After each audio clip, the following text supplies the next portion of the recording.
અતિથિગણ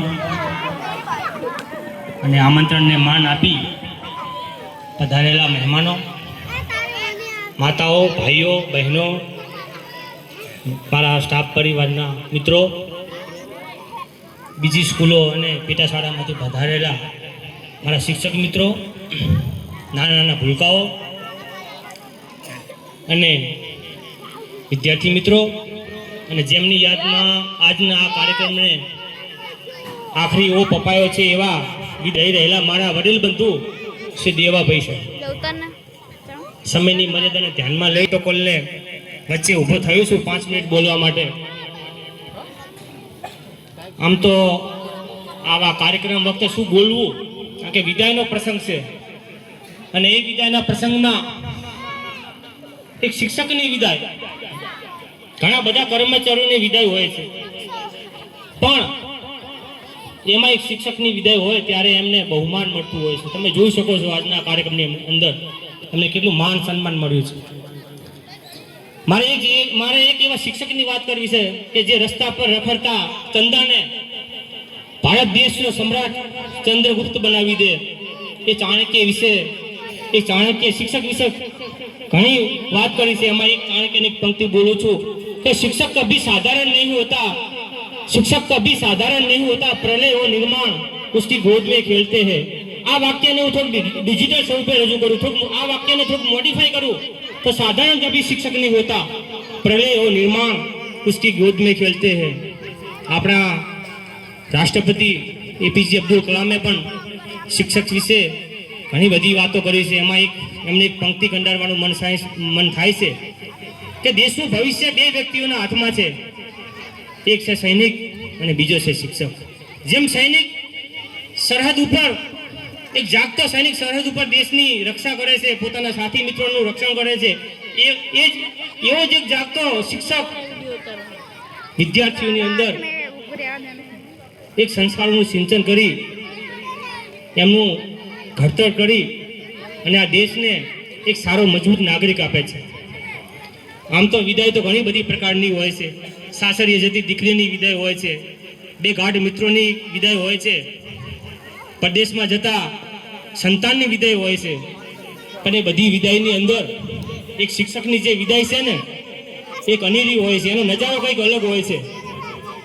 આજે એક એવા એક કર્મઠ વ્યક્તિની વિદાય છે, આજે એક ચાણક્યના ગોત્રની વિદાય છે, આજે એક પ્રકૃતિ પ્રેમીની વિદાય છે. આજે અકબરના દરબારની અંદર તો 9 રત્નો હતા, પણ જેની પાસે 30-40 રત્નો હોય એ રત્નોના શહેનશાહની વિદાય છે, એ રત્નોના સરતાજની વિદાય છે. એટલે આમ તો અમારા સ્ટાફ પરિવાર માટે એક આનંદનો પણ અવસર છે, સાથે સાથે દુઃખનો પણ પ્રસંગ છે.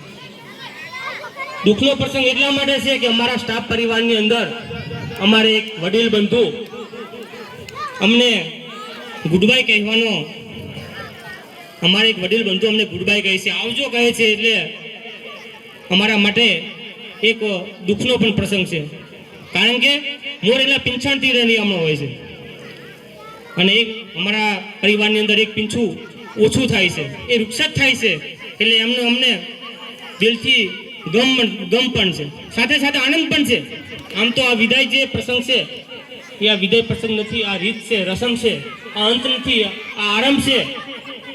37 વર્ષોથી આ સેવા રૂપે યજ્ઞની અંદર જેમને બાળકો સામે તપસ્યા કરી હોય એ તપસ્યાને ઉજાગર કરવાનો દિવસ છે આજનો દિવસ. 37 વર્ષ સુધી 37 વર્ષ સુધી જે કંઈ અમને કરેલા કર્મો જે છે એ કર્મોને આજે બિરદાવવાનો દિવસ છે, એ કર્મોને આજે સેલ્યુટ કરવાનો દિવસ છે, એ કર્મોને આજે નવાજવાનો દિવસ છે. આમ તો શિક્ષકના જીવનની અંદર માત્ર ને માત્ર 2 જ કલર હોય છે, એક સફેદ અને કાળો. સફેદ જે રંગ છે એ ચોકનો હોય છે અને જે કાળો રંગ હોય છે ને બ્લેકબોર્ડનો હોય છે. આ 2 રંગોની મદદથી શિક્ષક હજારો વિદ્યાર્થીઓના જીવનને રંગીન બનાવે છે.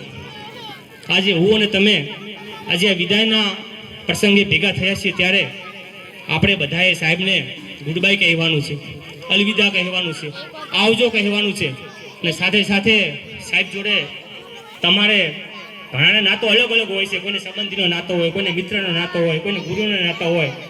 તો આવા સંબંધને આપણે આવજો કહેવાનું છે. કુદરતનો નિયમ છે, કોઈ વ્યક્તિ હોય, વસ્તુ હોય, કોઈ સંબંધ હોય, જ્યારે એની વિદાય આપતી હોય છે એ ચોક્કસ એ તારીખથી વિદાય લઈ લેતો હોય છે. એટલે આપણે બધાએ સાહેબને આશીર્વચન આપવાના છે, સાહેબને શુભકામના પાઠવવાની છે કે હે ભગવાન, હે ઈશ્વર, હે અલ્લાહ, આપણે જે અદૃશ્ય શક્તિને માનતા હોય એ શક્તિને આપણે પ્રાર્થના કરવાની છે, આપણે દુઆ કરવાની છે કે સાહેબનું હવે પછીનું જે જીવન જે છે એ તંદુરસ્ત બને, નિરોગી બને, એમનું જીવન સુમધુર બને, એમની પ્રતિષ્ઠા અને ઇજ્જત કાયમ માટે બની રહે અને હવે પછીનું જીવન એ પોતાના પરિવાર સાથે વિતાવે એવી આપણે એમને શુભકામના પાઠવીએ છીએ. સાથે સાથે એક જે પંક્તિ બોલી અને મારી વાણીનો વિરામ આપું છું કે મુજ દ્વારથી ઓ પંખીડા હસતા મુખડે જાજો, વિદાયના ટાણે ગીત મધુરા ગાજો, ઓ પંખીડા હસતા મુખડે જાજો. હસતું જય હિન્દ, જય ભારત.